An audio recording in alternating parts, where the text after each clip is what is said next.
ท่านบ่มานกับสิย่างก่อนเพิ่นทุกคนเลยหมดแล้วมืออื่นพอกันครับเพิ่นมากินข้าวตอนนี้เขาจะได้ออกไปใต้ใต้คนไหนใหญ่ไปผู้เผื่อผู้มั่นผู้แหละทุกคนเลยตอนนี้ก็ตี 2ละไปโอ้ยลืมให้FCเบิ่งทุกคนเลยกระหอกใน3 ตัวผ่านแป้วยิงมะนี่แกงเลยตัวหนึ่งแกงเลยเด้ตัวหนึ่งผู้เดียวผู้อยู่หมอผู้มาเด้อกินข้าวกับพันป่าเด้อลืมให้FCเบิ่งว่าเขาลงว่าสิไปนอนผู้มั่นทุกคนแต่เลิกบ่เหาะนี่แหละเหาะแต่ด้านหินบ่องทุกคนเลยโอ้ยหักมีแต่โตฮึกๆเลยทุกคนเลยเด้อกินข้าวกับพันป่าเด้อ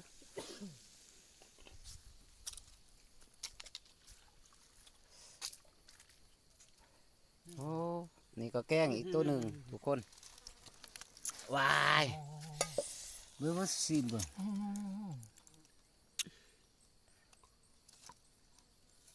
ชวนเฮงเด้อมากินข้าวทุกคน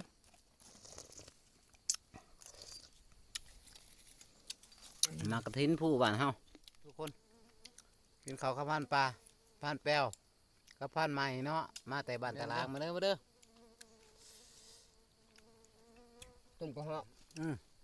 ยิ่งมา3 ตัวพันแป้วยิ่ง4 บาทได้แต่3ส่วนพันบุญมีอยู่เทิงผู้บ่ทันลงมาอยู่ด้านตะเวนทุกคนโอ้ยเมืองสิซิมเบิ่งบ่ว่าแต่ซิมแล้วกินล่ะเอาอันสดแบบเต็มบ่วงเบิ่งมาทุกคนมาบ่ต้องพริกดิบ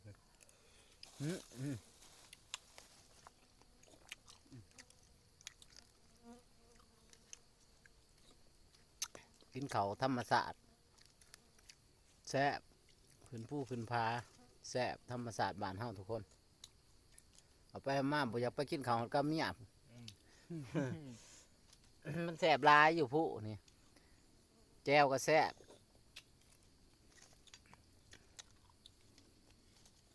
หักลักๆกับพี่แล้วก้อยก็หอกต้มก็หอกนี่ไม่ก่อยตัวหนึ่งต้มตัวหนึ่งเนาะ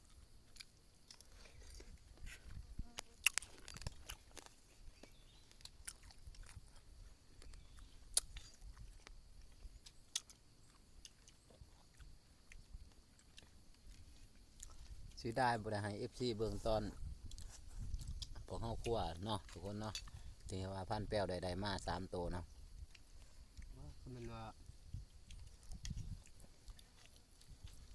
ส่วนในพันเองก็ยิ่งอยู่บ่ถือพันใหม่ก็ยิ่งอยู่กับหอกบ่ถือ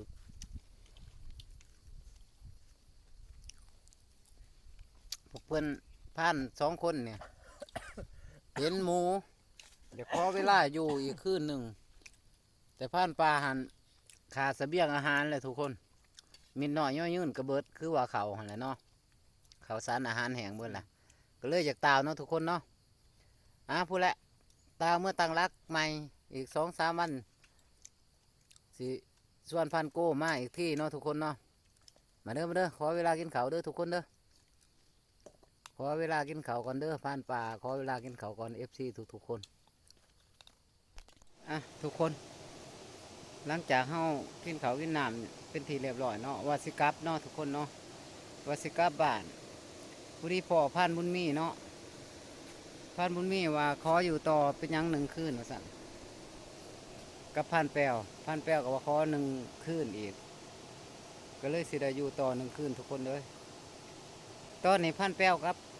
พันบุญมีและพันใหม่เนาะได้ไปทางผู้มันส่วนในพันเองมาทางพีทางแกะมากอกเหลือมทุกคนเบิ่งบรรยากาศอันที่ว่าธรรมศาสตร์ของแกะหรือว่าของผู้ผาป่าใหม่เนาะทุกคนเนาะธรรมศาสตร์บ้านเฮาผู้ผาป่าใหม่ล่ำกระตีนทุกคนเวลาน้ำร้ายเนาะเวลาน้ำมาน้ำไหลเชี่ยวเฮาสิได้ขามสะพานหรือว่าขัวกระแมนขัวไม่ล่มทุกคนเลย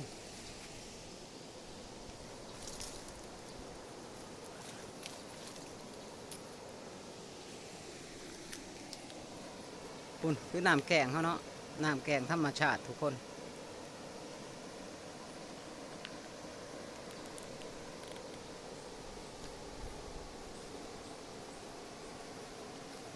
แกงมะกอกเหลื่อมแกงกอกเหลื่อมหรือว่าว่างอินเนาะล่ำกระตินทุกคนแต่ว่าส่วนพันปลาสิได้นอนอยู่พี่แหละทำแต่ทุกคนเลยทำแต่ที่พันปลาเคยพักเน่าเศร้าอยู่เนาะพันแป้วกับพันบุญมีว่าขออยู่ต่ออีก1 คืนทุกคนก็เลยสิตามใจในพันเพื่อนเนาะขัวขวบน้ำ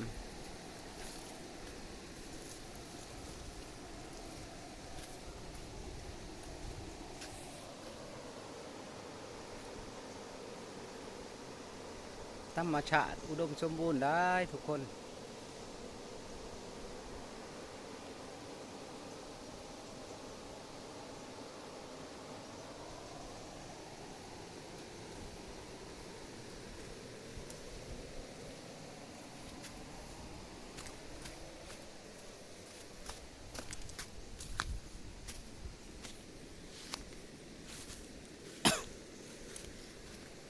นี่คือทางรถที่เพิ่นมาหาปูหาปลาตามลำเซนวนหรือว่าผู้เนาะทุกคน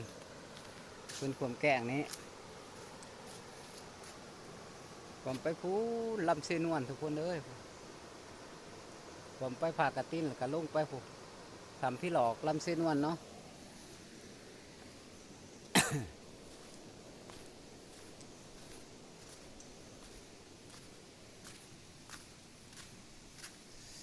นี่คือทางรถทุกคนทางรถไถหรือว่ารถไถนั่นแหละรถไถหน้าเดินตามเขาคิดว่าเขามาก่อนพันโก้เนาะเพิ่นก็อดบ่ได้เพิ่นเลยมาทีมงานบาง ได้ เนี่ย ผ่านเลยมาน้ำทีมงานผ่านเฮียง โอ้เพิ่นก็มานได้ล่ะ โอ้ยเขาประมาณเมื่อเช้านี้ เพิ่นว่าได้สินมีครับเห็นบ่ ไอ้สินมีครับเวียอันหนึง โอ้ เขาก็มาหัวทับปุริพวกลูกมาเล่นน้ำคนจิตาว ก็แม่นนั่นแหละของอันนั้นเนาะคุยโคมาบอกผู้เพิ่น บ่ ผู้แล อยู่เสียงคิดว่าไผ อยู่อยู่ทำแต่อะไรเนาะ ไป ไปทางทักทายบ่าวบุญเฮียงก็ตีลักมาเลยบ่าวบุญเฮียงบ่อยากให้มานำบ่เดียวนี่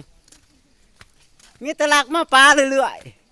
ๆผ่านมองแหงบ่ส่วนพอดีตัวผ่านแป้วว่าย่างแล้วมื้อนี้ครับตัวแต่ผ่านแป้วถ่าเลยโอ้เพิ่นมันตะเปียเด้อ มาแล้ว โอ้ทีมงานคุณภาพโอ้บ่เป็นหยังเฮาอยู่พุ่น4 คนบ่แล้วเฮ้ยหมู่มานแล้วก็บ่อยากอยู่ปานใดแล้ว โอ้ยว้าว อันหนึ่ง กินแล้วต่อ ฮะ อันหนึ่งฮะ พูนอยู่กี่ดิน เอาแบบอยู่กี่ดิน โอ้ผ่านกุ้งผ่านม่องผ่านจิต แล้วก็ผ่านท้องแท้เนาะแล้วก็ผ่านเฮียงผ่านบนเฮียงผ่านโก้ ครบทีม โอ้ครบทีมเลย ทุกคนบ่มานแต่ผ่านปลานี่แหละ อยู่วันนี้อยู่กี่ดินหันให้ FC เบิ่งแน่ จะมาไหนจักวัน โอ้ นี่แหละมันเกี่ยวต้นไม้วะ นี่บ่โอ้ซีนมีบอกง่ายว่าซีนมีทุกคน แล้วก็บอกง่ายซีนมีคันอื่นง่ายๆก็งูเหลือมเนาะทุกคนเนาะโอ้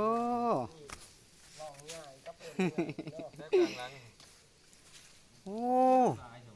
ผ่านกู้เพิ่นมานเด้อทุกคนผ่านโกมานผ่านโกมาน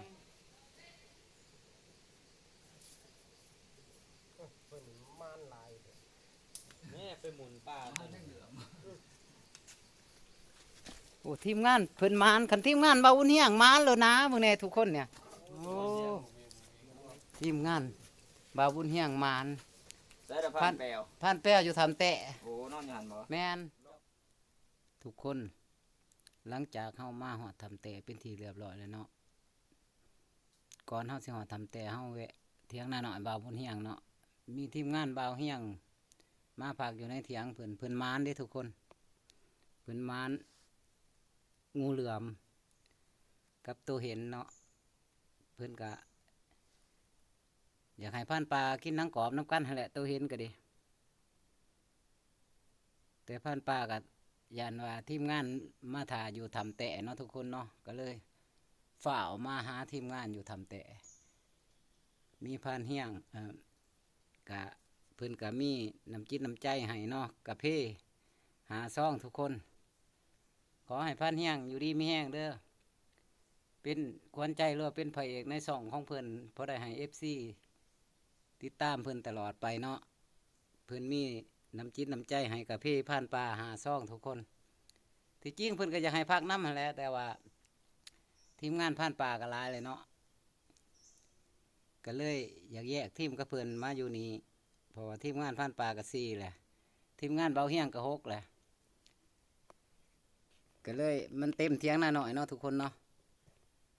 เพิ่นให้กับพี่หาซ่องก็สิมาแบ่งทีมงานเฮาเนาะทุกคน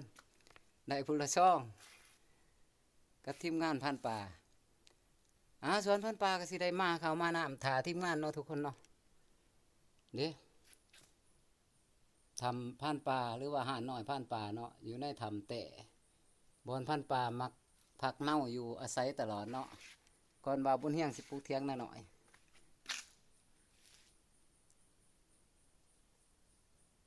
ทางขึ้นทำแต่ทุกคนแต่มึงได้กับผ่านปลาสีขอเวลามาเขาถ่าทีมงานเนาะทุกคนเนาะทีมงาน